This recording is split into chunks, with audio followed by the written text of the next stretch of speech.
127 days. And my fourth set report is online. It's about costumes.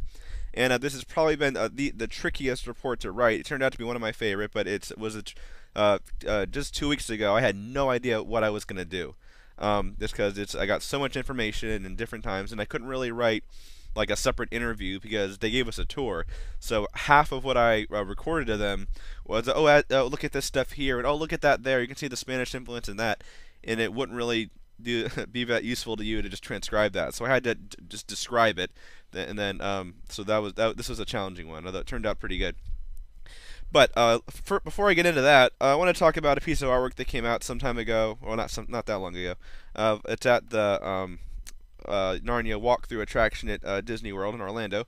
It's concept art of Lucy and Aslan, and Lucy's kind of in his arms, and presumably this is the scene where they meet reunited in Prince Caspian, and Aslan has the line that that he just looks bigger because she's older. And people have been talking about, does Aslan actually look bigger in this shot? It's kind of like Voyage of the Dawn Treader, where some people think that the sun looks bigger and some people don't. I think he probably looks a little bit bigger.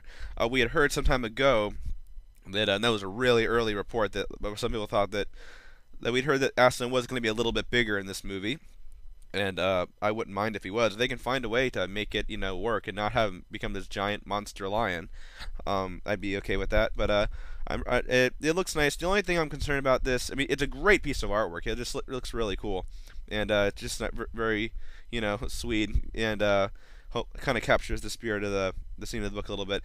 I'm just worried that it looks like, of course it takes place at night, and Lion, the Witch, and the Wardrobe has some of the worst day-for-night shots in recent memory. And that's when Andrew Adamson made the decision to shoot everything in the daytime. And then if they wanted to make it night, they would do it into the computer. And the reason they do that is just so that they have more freedom in the editing room. If they decide later, well, we want the scene to take place at night, they can do that. But consequently, you end up with shots that just don't look very, very good. Basically, at night, Narnia turns into this weird, blue world. And, especially the scene where the girls are walking with Aslan to the stone table. This was noticeable. So I'm hoping they'll actually shoot this one at night. Okay, now back to the set report. When Kimberly Adams, the associate costume designer, was showing us around E.T. Smith-Sinden's office, I saw different concept art and pictures. It was everywhere, and I think I saw Susan in chainmail. And because Susan fighting is kind of understandably a controversial issue, and I'm completely opposed to Susan doing any amount of fighting just because it's so out of character. It's the opposite of her character. But I thought that this might people might not like the fact that she's in chainmail. And I just wanted to point out that in the book, if you turn to chapter 8, I believe, of Prince Caspian, it's they go out into the treasure chamber to get armor for Chumpkin, and it says, the children also put on mail shirts and helmets. A sword and shield were found for Edmund, and a bow for Lucy. Peter and Susan were, of course, already carrying their gifts. So right there you can see that it definitely looks like Susan and Lucy both put on armor, and of course it pays off because they actually run into trouble along the way when they get attacked by Telmarines. So don't panic there. That's in the book. It makes sense that they're about to go on a long journey. They probably would have some kind of protection. Caspian's armor might possibly be, once again, the design of Prince Caspian continues to amaze. Caspian's armor might be my favorite armor out of the first two films that we've seen so far, at least. They talked about how Kimberly talked about how it starts out very Telmarine, of course, when he flees the castle, and then slowly evolves into something Narnian, and he ends up with kind of as Ben Barnes described to us, a mix of Telmarine and Narnian, which, as Ben Barnes says, kind of emphasizes the fact that Caspian's fighting against his own people, because he has some of the same armor. And it just comes to show you how costume design, it's a part of the storytelling. It's just as much a part of the storytelling is acting or the script or music or editing or visual effects. It's storytelling. It's not just people having meetings and saying, oh, what color should this be? It's character development. It's part of the storytelling. It's, in this case, because it's a movie. I mean, in a book, maybe you might have some scene where he expressed that, oh, I'm fighting my own people. It's really hard. But in a movie, you can't really do that. And so this is visual storytelling where you design a costume that kind of gets that idea across. That's what movies are all about, visual storytelling. And so I really love that idea. And his armor just looks awesome. They kind of continue that idea with Cornelius a little bit in a much more subtle way. Cornelius had this big, thick blue robe, and it had little like kind of designs like kind of woven into it a little bit. And Kimberly, I didn't really get a chance to look at it, unfortunately, very close. I just saw it for a few seconds, but it had some Telmarine designs and some. Kimberly pointed out, and then very subtle. There was some kind of Narnian things in there. It was kind of subtle, which is cool. Moving on to the Telmarines. Now, just remember that when I went on to set, we had seen absolutely nothing of the Telmarines. This is the first time that I got even a glimpse of them, and so I was amazed. Like, wow, this is awesome! And even now, they're one of my favorite pieces of design. Although now, my brother just pointed this out to me today. Actually, no one has really pointed out that the Telmarine they look exactly like the Immortals from the amazing graphic novel by Frank Miller, and but also a successful movie and one of my favorite adaptations of all time, I might add. But the Telmarines look strikingly similar to the Immortals from the graphic novel and movie 300, and thank you. My brother just kind of spoiled the battle scenes for me a little bit. I'm going to be picturing that, but not that big of a deal. But couldn't help it. Just had to point that out. And that design's been used in other movies too. But the reason they did that, this was kind of my shining moment on the set visit.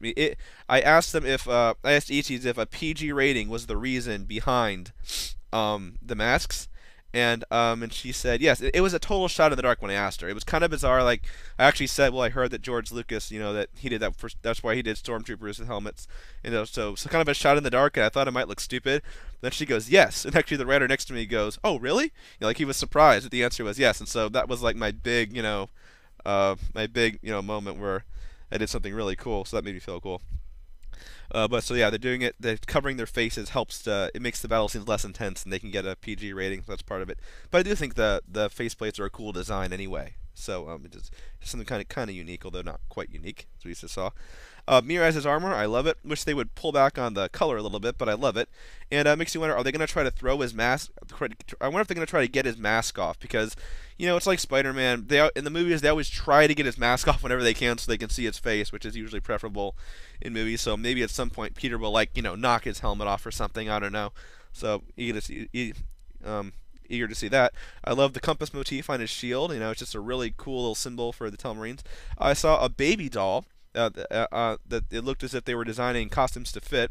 And so is Miraz Jr. Going to be in the movie? I mean, that whole area of the book is kind of fuzzy and actually it's kind of confusing to me as far as the timeline of when did she have the baby and where was Cornelius for 9 months when Prunella Prismia was pregnant? Why didn't he get Caspian out sooner? I don't really understand that exactly.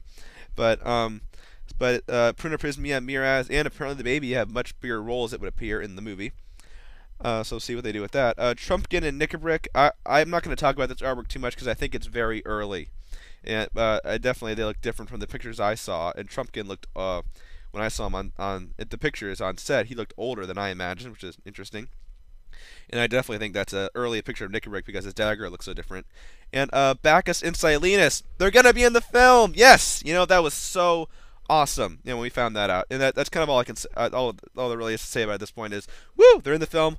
Hope they do a good job. I was also surprised when Father Christmas was in the film, so very cool.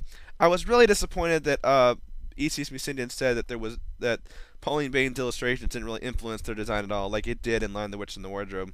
That was a question I asked, by the way, is did the Pauline Bains have influence at all? And that was kind of disappointing. And obviously I haven't seen the movie, so maybe, I can't really say this for sure, but highly unlikely that the script is better than the book. That's all I'll say. But 227 days to go. There's only one set report to go, which is both exciting and sad at the same time. And so stay tuned. Check for a few weeks for the last set report, which is going to be which is going to be really really cool. Has some awesome interviews. And once again, in a nutshell, like always, design awesome, story I don't know, but so it's kind of, as far as what I'm getting from the support, it's kind of same old, same old.